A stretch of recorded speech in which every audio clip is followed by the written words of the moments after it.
Good morning, America. Thank you for watching Taxes Made Easy. And we have a lot of news to cover, but we're going to focus today on what's going on with the IRS. New news coming out, and how it's harder than ever to actually get through and talk to somebody. So we're going to talk about some of those changes and how to best still get around and get your case taken care of with the IRS, and what changes have made when it comes to assets. So again, there's been a lot of changes in just the last 8 months or so, and we're going to touch on those for you today. So give us a call. If you have any questions, you can always give us a call. But one of the biggest concerns I hear are people afraid the IRS is going to come seize their assets. That's not, in most cases, not even remotely close to what's going to happen. But again, we'll put that together and go through it step by step for you. So we'll be right back after this break.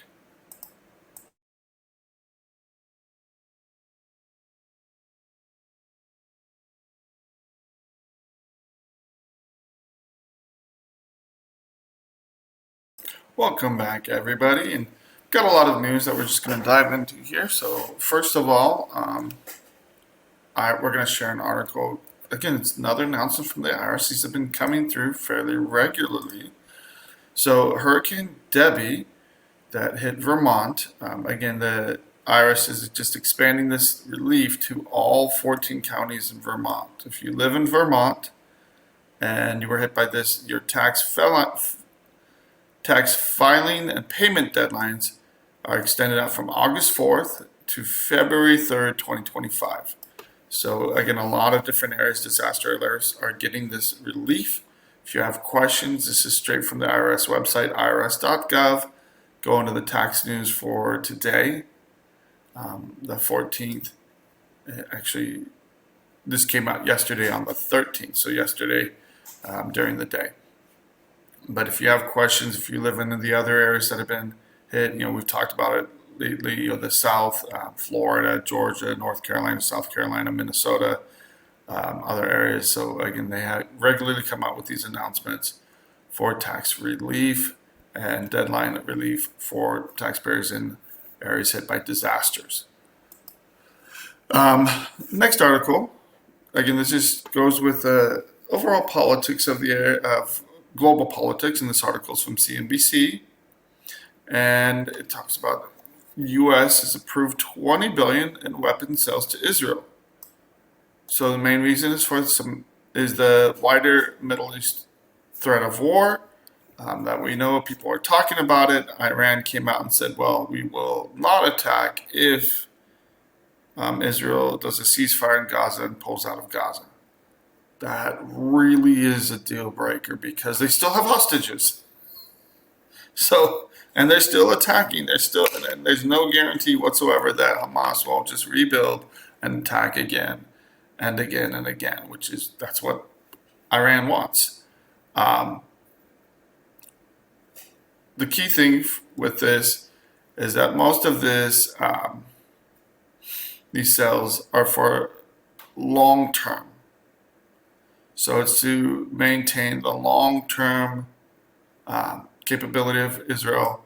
They're not expected to get there anytime soon. So this is, it takes years to fill these contracts and actually get these military supplies to Israel. So this isn't anything short-term. So we'll see what happens in the long term here. Again, things are very, very tense right now in the Middle East, and hopefully that doesn't blow up because that does affect global markets and us here at home.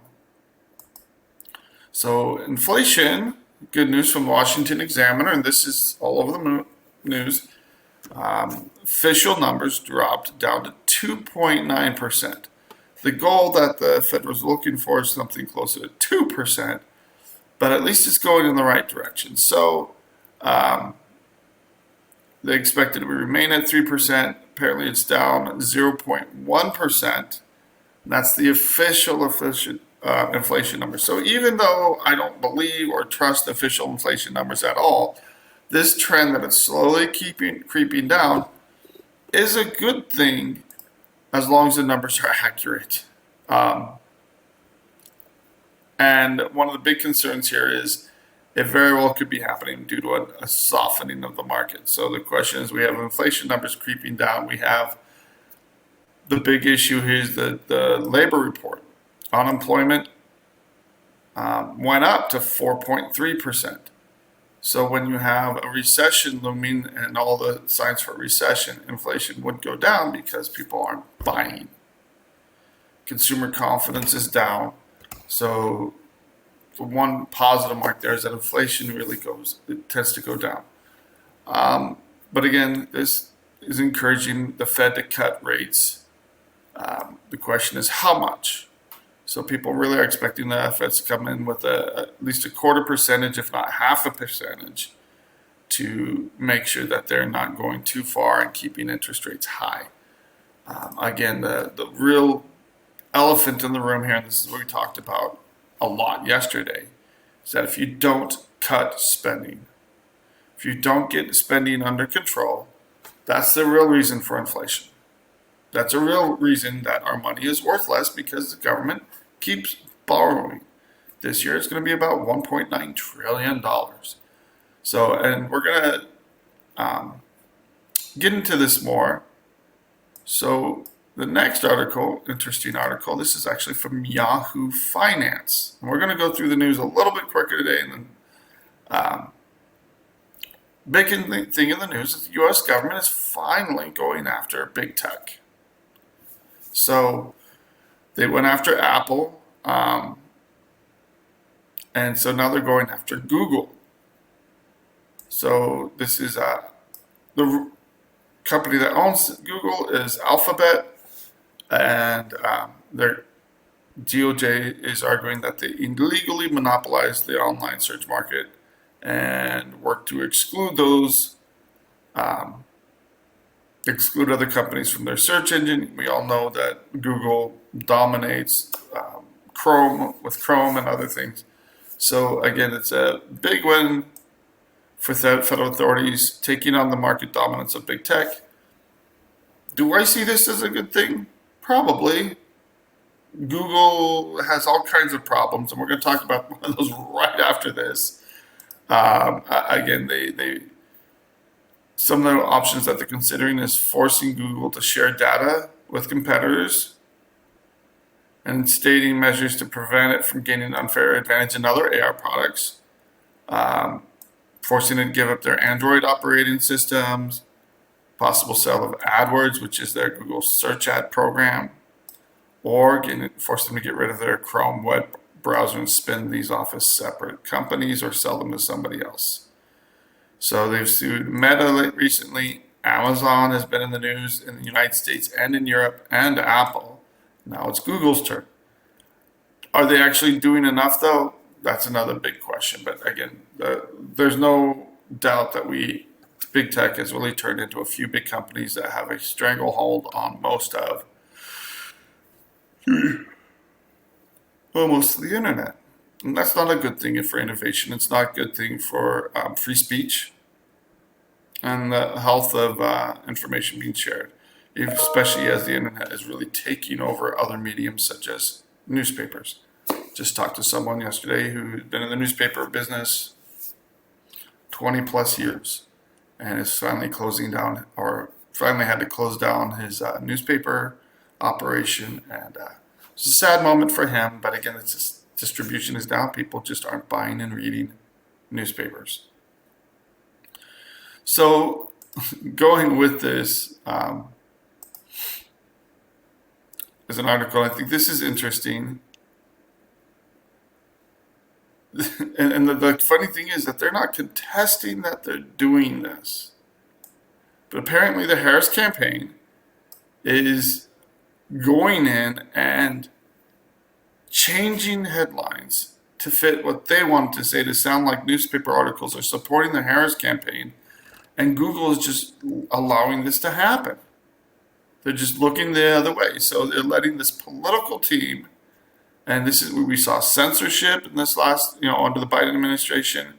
Again, what's been deemed as fake news, especially people getting banned over COVID. Anybody that spoke up against COVID or the way the shutdowns or anything, There was a lot of censorship that happened in this country.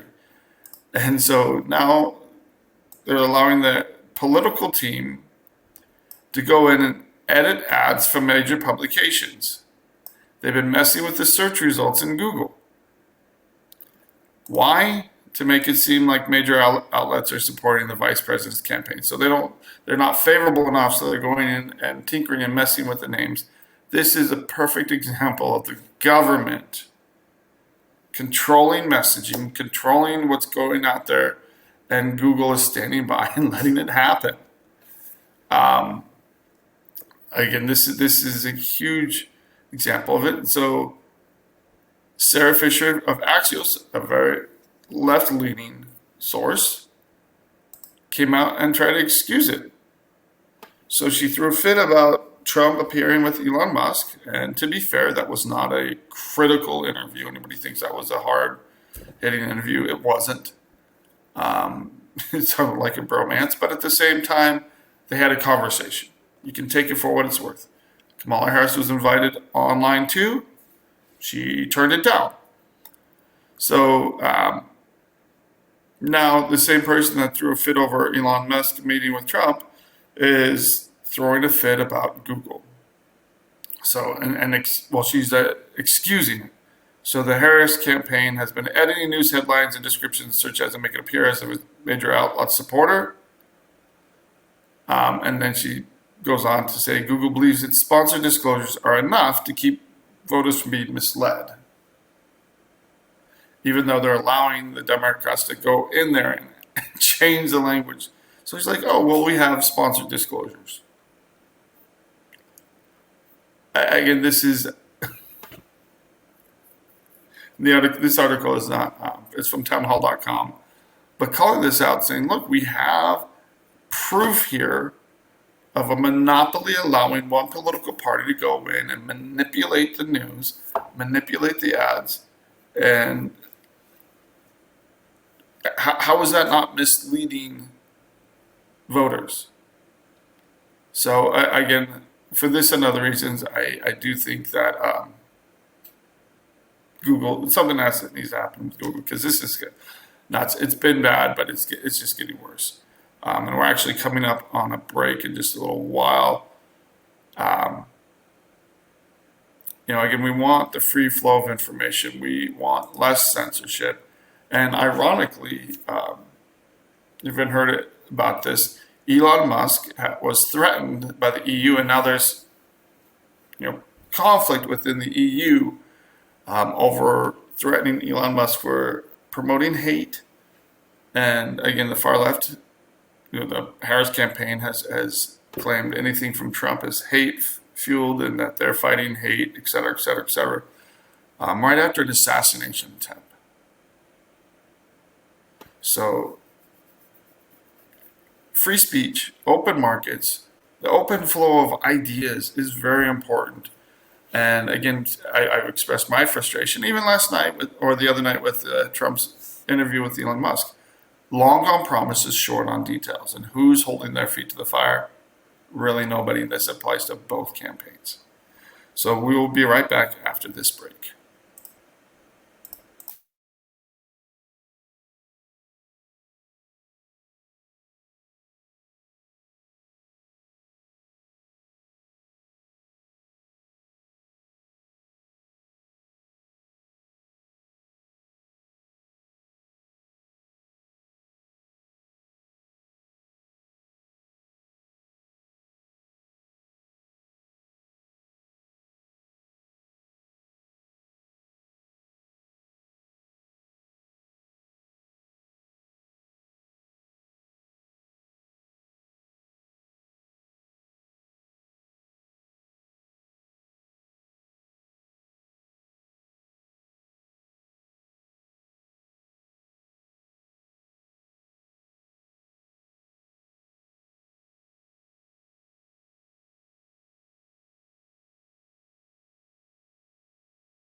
Welcome back, everybody. We're going to jump to the next article here. And really, this is interesting. We're going to be talking about some tax proposals.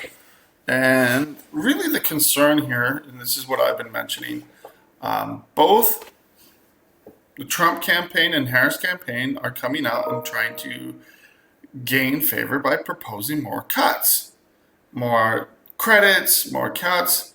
And again, politicians like to outdo each other here. Now, to be fair, J.D. Vance has been pushing for the child and an expansion of the child tax credit for quite some time. He wants to increase it 150%. So you put child and 150% increase, and that just people want to support it, right? Well, it's expensive.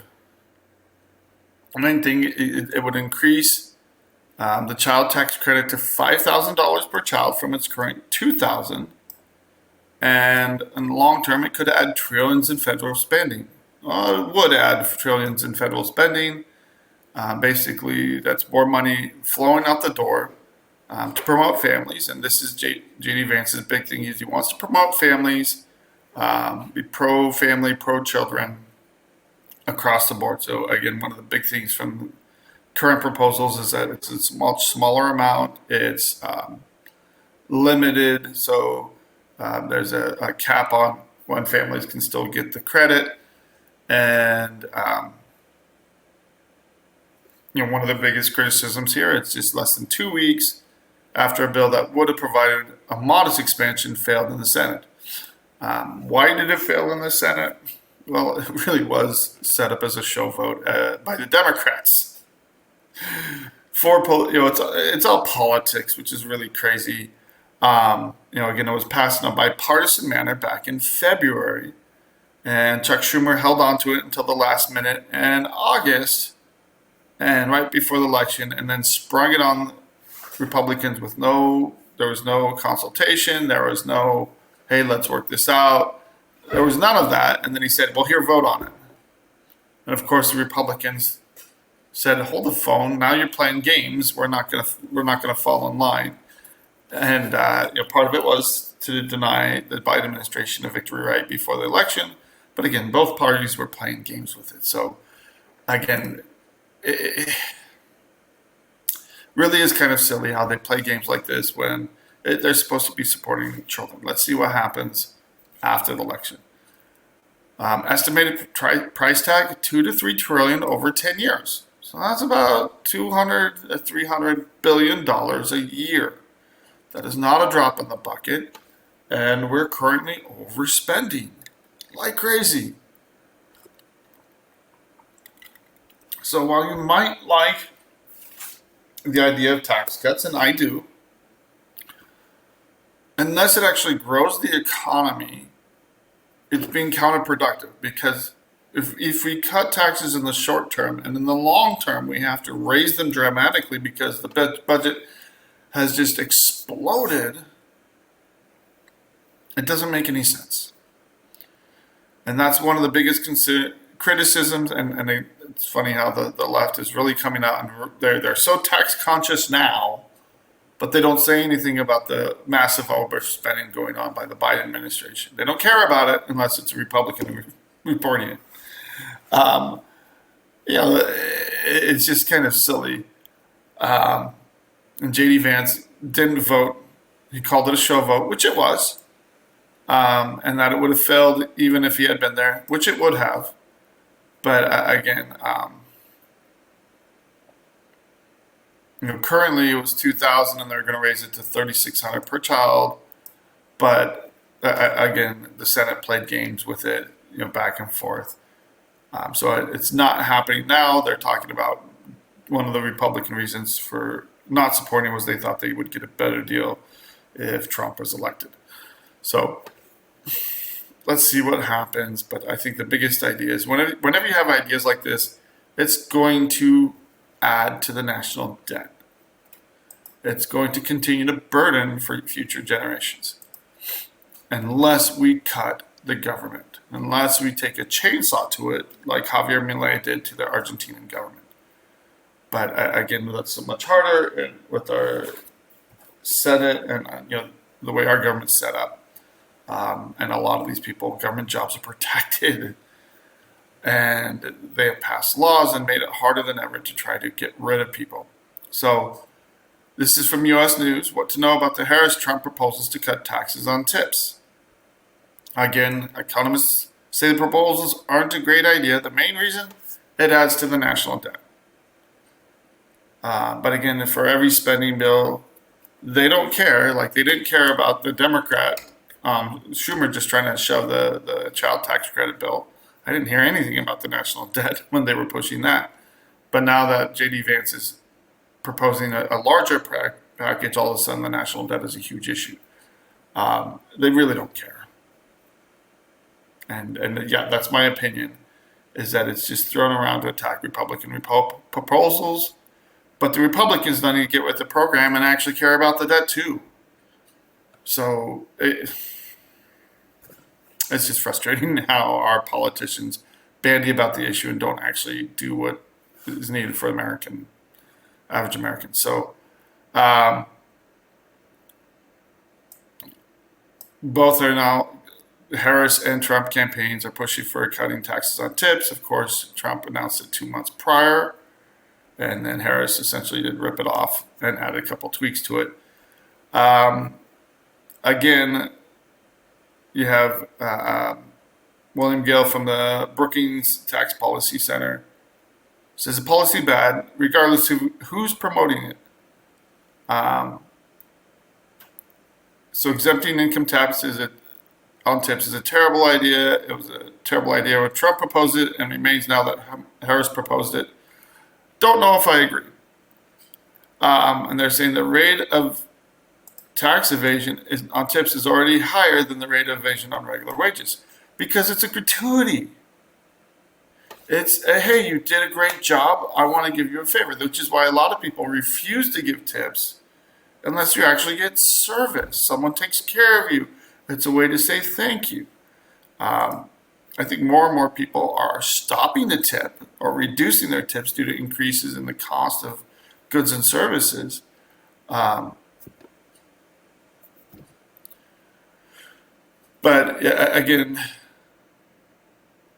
I'm saying that the rate of tax evasion on tips is already much higher than normal evasion on regular wages, because regular wages are reported on W-2s.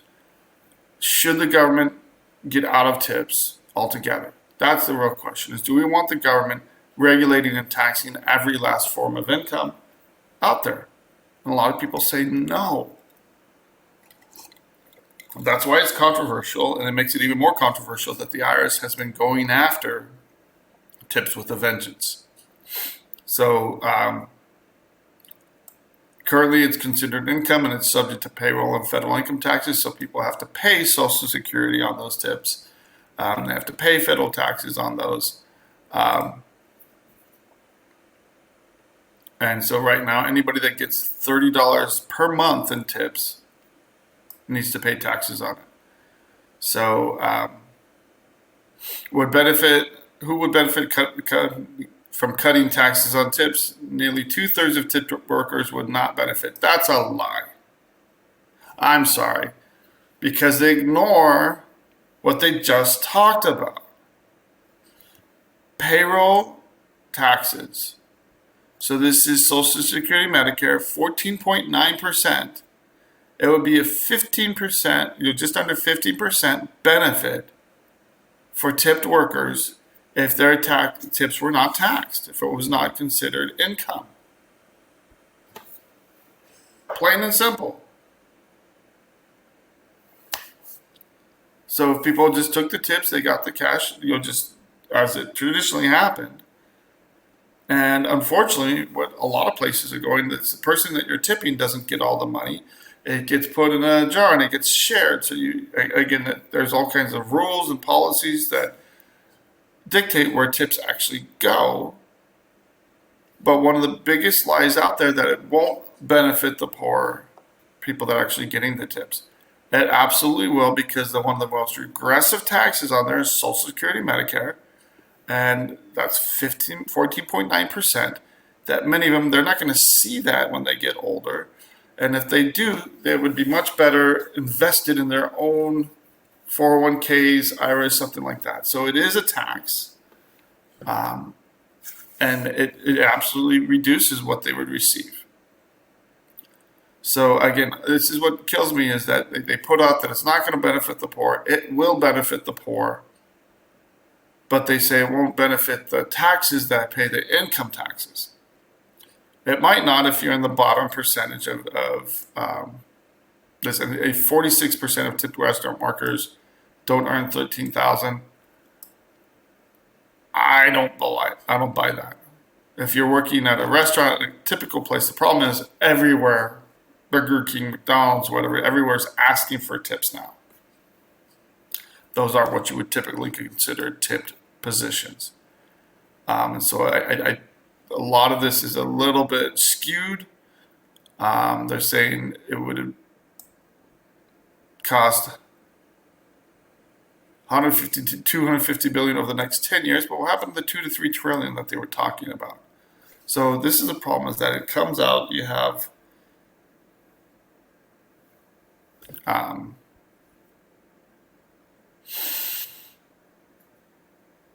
them throwing out different numbers in the same article. It would affect federal expenditure or federal income. And anytime you chip away at that, what we need is corresponding cuts. And it doesn't matter how much we tax or don't tax, unless we really take a hatchet or a chainsaw, as Malay used in Argentina, we're not going to improve the situation. And lastly, they say any federal changes would require an act of Congress, which is true, which is why everybody's watching to see what's going to happen with this election cycle, who's going to be in charge of the Senate, who's going to be in charge of the House. And last time we had Republicans in charge of the Congress and the presidency, they did some things, but again, they didn't really. They're good at talking a good game. Let's see if they actually do it, if they gain control again. In the past, they haven't done the best at it. Last time someone was truly serious about it was Newt Gingrich with his contract with America. And to be fair, he couldn't have done that without Bill Clinton.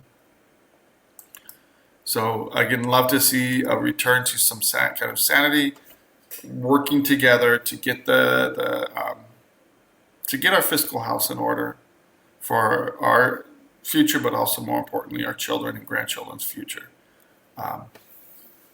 So we're going to pivot to the main topic of the day, and that is how have things changed with the IRS? So in the past, I talked about the different departments and how to get good information from the IRS. A lot of that has been flipped on its head. So last night, I don't know if I yelled, but I definitely got very cranky with the representative because it took me an hour for me to get through, and then I had a fax in my power of attorney that had already been sent in, and they've lost it. The IRS is losing stuff faster than ever. Their level of customer service is in the toilet.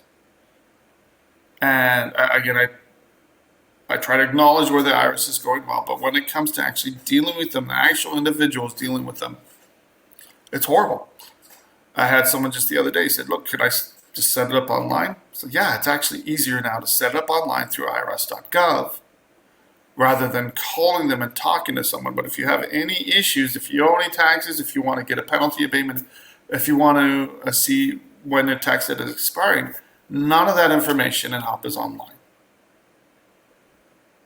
So to make sure you're getting the best deal possible, can't do it online. And if you can't afford the minimum monthly payment that they're asking for, there's no negotiating online. So the IRS is purposefully trying to steer people to just set up a payment plan online and ignore their rights and options, which are out there. But and again, this has changed in the last 7 to 8 months since I last spoke about this. The customer service has gotten so bad, it really is very difficult to deal with it. So I regress a little bit. So my call last night, I called into the IRS and I figured I just need some information. That's it. Should be easy. So I'm calling the practitioner line, which is one of the lower levels of the IRS. And I figure, hey, I can just get this information and move on. Should be easy. And the representative finally gets everything approved. I'd been on hold for 50 minutes at this time, and she finally comes on and says, I have all the information you need. Great, let's go into it. And she goes, well, he owes for this year, this year, this year. I'm like, okay, well, what other balances? She goes, oh, I can't give you the balances. I said, you're looking right at them.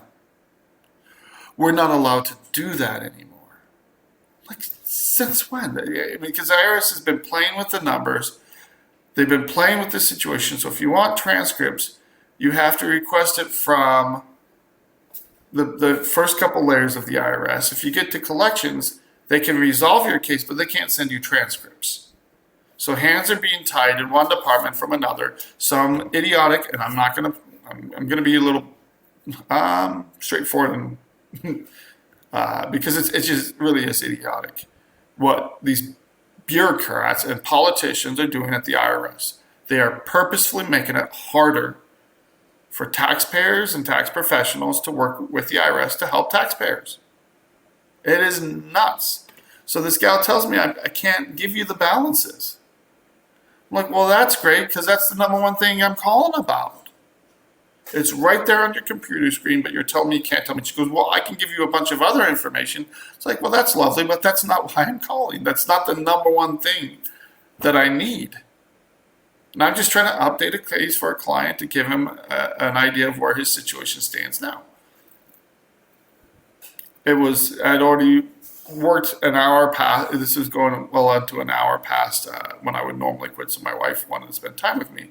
So I lost the hour call, lost the time. And again, she's telling me that, and this is what I'm hearing consistently from the IRS, they're having new changes coming out, new policies, more red tape, making it more and more difficult to deal with the IRS. So you have to talk to the first couple of layers to get transcripts, because collections can't send you transcripts anymore. But the first couple layers can't tell you what your balances are, so you can't find out what your balances are. Before you could get information, and you didn't have to talk to collections. And the thing with collections is that they always try to move your case forward in the next step for collections. So if your case has been quiet and it has been sitting there, and you call collections, which they're going to transfer you now. Now they're forcing these people, instead of talking to one person and getting the information you need, they're forcing people to be transferred to collections, which will trigger the next steps in collections on their cases. So people have asked me plenty of times, can you get this information from the IRS? Answer used to be yes. We can get it and not push things forward to collections. There are ways to get that information. Now, and to get it quickly, now you have to submit a power of attorney if you're represented, and you have to wait 2 to 3 weeks for that to actually get processed. Then you can pull up the transcripts, and that's a way to get information without triggering collections. But it really is silly that the IRS is making things harder for taxpayers and getting basic information. We talk about doing a compliance check. Now you have to talk to at least 2 people. You have to talk to the first unit and find out what's going on with the tax returns when they're expiring. And now you have to get transferred to collections to find out what your balances are. So, and again, I'm going to continue this right after this.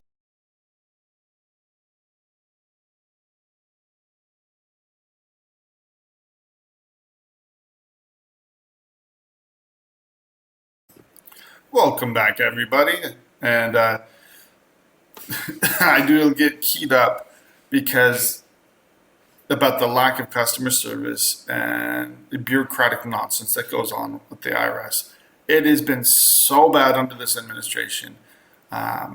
It really has been. They really have taken a 20-year step backwards in customer service, and it's intentional. They have hired all kinds of new people, and they're not training these people to do their jobs in any kind of decent way. They're training to be more aggressive than ever. And when we talk to these people, it just baffles our minds. So, and I try to always be sweet and polite and professional on the phone. And I just kind of went off on that gal last night saying, look, this is ridiculous. You're hurting taxpayers. You're making it harder than ever. And it's not you. I get that it's not you. It is your supervisors. It is the politicians running this nut job show. And it's just insane. Imagine being a regular taxpayer, not knowing that they're transferring you to collections, not knowing that they are forcing people that are just trying to get information into a situation where they will have collections move forward. The next notice issued, levies or bank levies, they'll set a time limit. Hey, well, give us these documents. You have 30 days to respond. If you don't respond, that's what triggers collections activities. So bank levies, wage garnishments, tax liens, all that nasty stuff can all get triggered when you're talking to collections. So be very aware of that. Again, this is a brand new thing that the IRS is doing.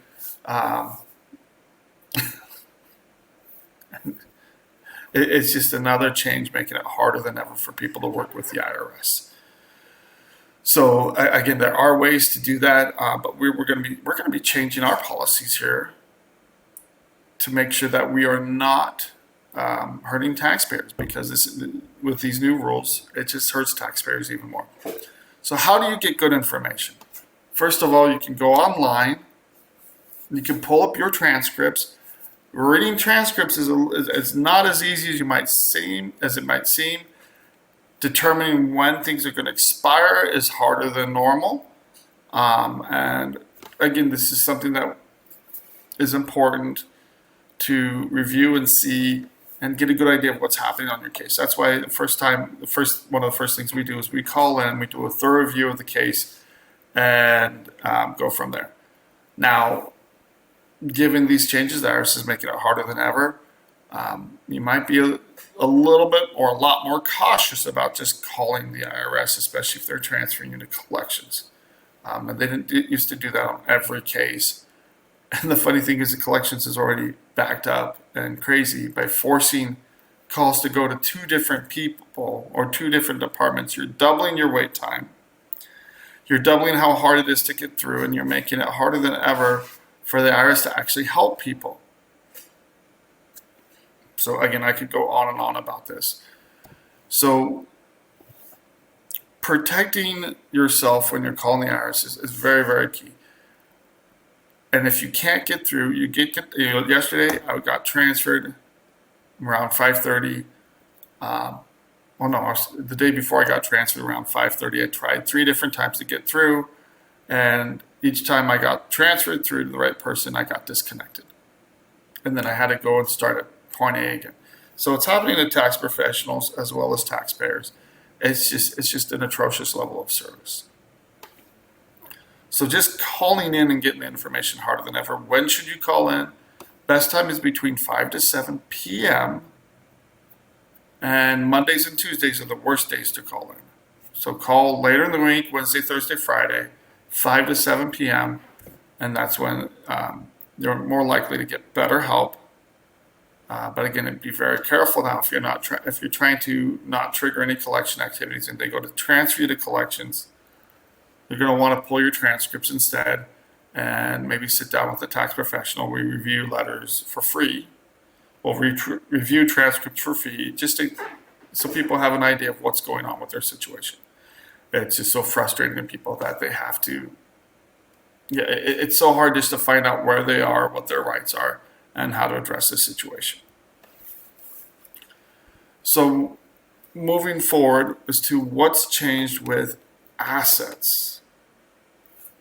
So this is where we're going back, we're kind of reviewing some information and focusing on some asset information here. And when you talk about assets, the biggest asset that people have is their home. So the IRS will go after or demand that people access equity in their home. So the way this is calculated, and this is very important, they take a home, they look at how much the home is worth, they take a percentage of that and then subtract out any loans against it. So for example, if someone has a $500,000 home and they sell it, so they're going to sell, well no, let's say they just own a home, they're not going to sell it, but they could sell it. It's worth $500,000. The IRS takes an 80% valuation of the home. It's called a quick sale value. And once they take that 80% valuation, then they compare that to how much is owed on the home. So if they owe over $400,000 on that property, they're going to treat it as zero equity.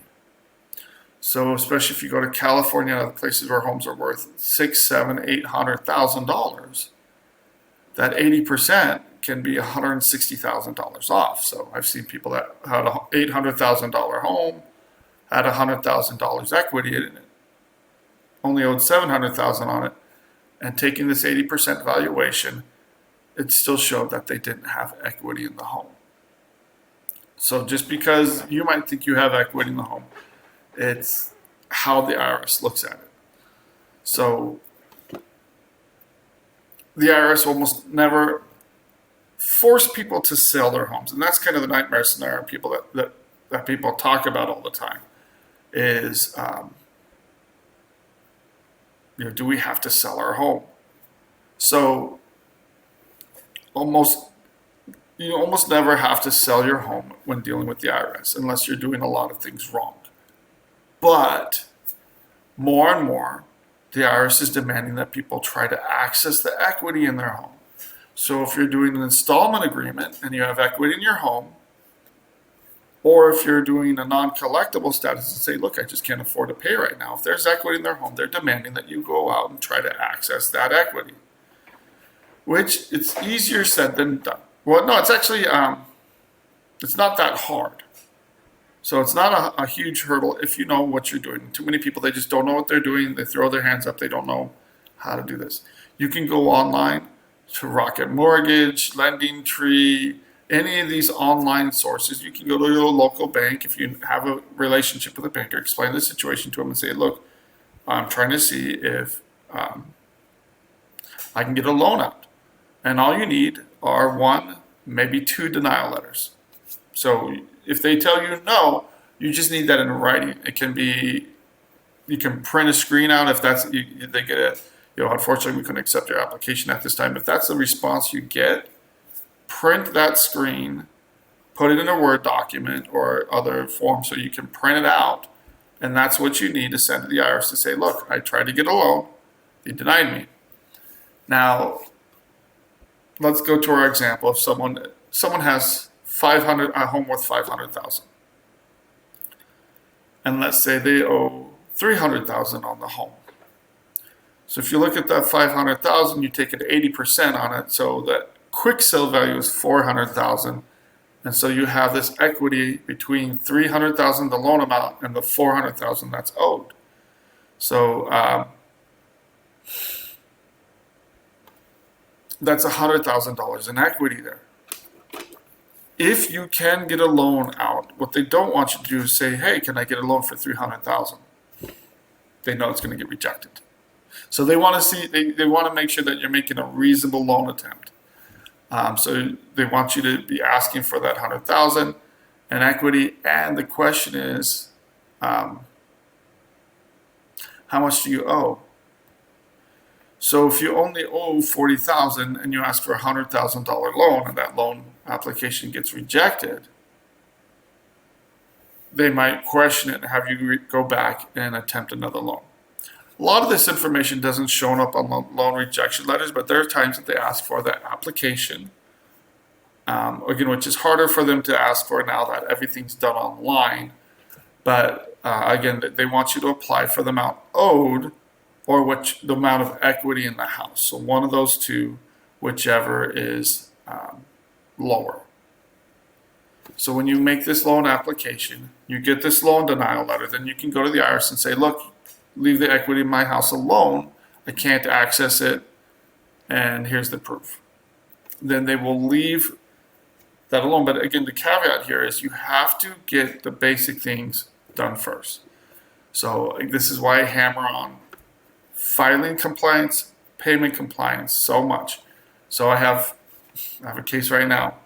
They're ready for a non-collectible status. They're ready to be put in there. And again, we told our clients, look, you have to get 23 filed. The day before, so I think it was April 15th, the deadline was the 16th. So on a Sunday, I don't remember, but it was like the day before she called and said, I need to get this extension filed. I'm like, well, do it. You can go online. You can file it online. She didn't get it done. She didn't get the extension filed. And then all of a sudden, her 23 return is due. We had her caught up with all of her tax filings. We got her where she was paying regular tax payments. Didn't get 23 done on time. And now we're back in the same situation where she wasn't prepared to file it. She didn't get the extension met. So big caveat here. To have success in dealing with the IRS, you need to change your habits. They will give you a deal. They will give you a break on past due taxes. They will work with you on that as long as you get your act together and you file your taxes timely or an extension, and you are making any required payments. You're having either sufficient withholdings taken out of your paycheck, or you're paying in regular estimated tax payments to the IRS.